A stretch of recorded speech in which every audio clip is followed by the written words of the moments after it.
பெரிய பெரிய கார்பரேட்டில் ஐடி கம்பெனியில் இருந்தாலுமே கவரேஜ் வந்து கம்மியாக தான் இருக்கும். அதில் ப்ளஸ் பாயிண்ட் என்ன இருக்குன்னா, உங்களுக்கு பிஇடி வந்து டே 1 கவர் இருக்கும். நம்ம இண்டிவிஜுவல் பாலிசி எடுக்கும்போது time 2 years 3 years waiting period இருக்கும். கார்பரேட் பாலிசியில் அது இருக்காது.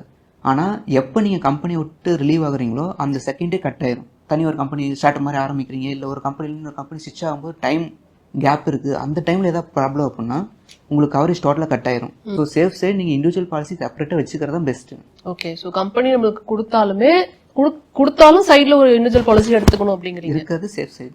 நீங்க சொன்னீங்களா ஒரு டேர்ம் பிஇடி அப்படின்னு சொல்லி, அப்படின்னா என்னன்னு தெரிஞ்சுக்கலாமா? நமக்கு ஒரு டிசீஸ் டயக்னோஸ் ஆல்ரெடி ஆயிருச்சு, டயக்னோஸ் ஆனதுக்கு அப்புறம் தான் நம்ம போய் புதுசாக பாலிசி எடுக்க போறோம் அப்படின்னா அது வந்து பிஇடின்னு சொல்லுவாங்க. ஓ ஓகே. நம்ம பாலிசி எடுத்துட்டு அதுக்கப்புறம் ஒரு 2 months 3 months கழிச்சு ஒரு டிசீஸ் டயக்னோஸ் ஆகுது அப்படின்னா அது வந்து ஸ்பெசிஃபிக் இல்னஸ்ன்னு சொல்லுவாங்க. ஸ்பெசிஃபிக் இல்னஸ்னா மினிமம் 2 years வெயிட்டிங் பீரியட் இருக்கும். பிஇடினா 3 to 4 years இருக்கும். நார்மலா company to company, policy to policy அது மாறும். ஓகே. ஆனா வெயிட்டிங் பீரியட் அதிகமா இருக்கும். இப்போ நான் வந்து ஆஃபீஸ்ல கொடுக்குற ஹெல்த் இன்சூரன்ஸ் வந்து நான் ரன் பண்ணிட்டு இருக்கேங்க.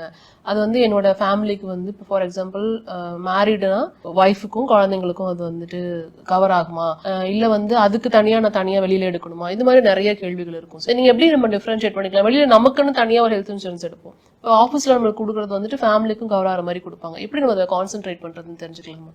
ஆக்சுவலா இப்போ இருக்க ரூல்ஸ் படி மினிமம் 25 மெம்பர்ஸுக்கு மேலே ஒரு கம்பெனியில் பாலிசி ஜிஎம்ஸ் எடுத்தால் தான் பேரண்ட்ஸை கவர் பண்ண முடியும்.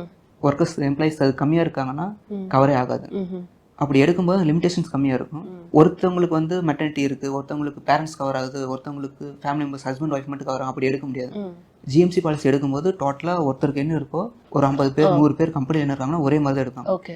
இப்போ பேரண்ட்ஸ்க்கு வந்து கவரேஜ் வேல்யூ வந்து ஆஃபீஸ்ல போடுற அந்த இன்சூரன்ஸ் பாலிசியே வந்துட்டு எனஃபா இருக்குமா, இல்ல அதுக்கும் இப்போ நம்ம தனியா வெளியில எடுத்து வச்சுக்கணும் நீங்க சொன்னீங்களா, பேரண்ட்ஸ்க்கும் வந்து நம்ம வெளியில பாலிசி எடுக்கணுமா? ஃபேமிலிக்கு எடுக்கும்போது ஓகே, தனியாக ஒன்று இருக்குது பெஸ்ட்.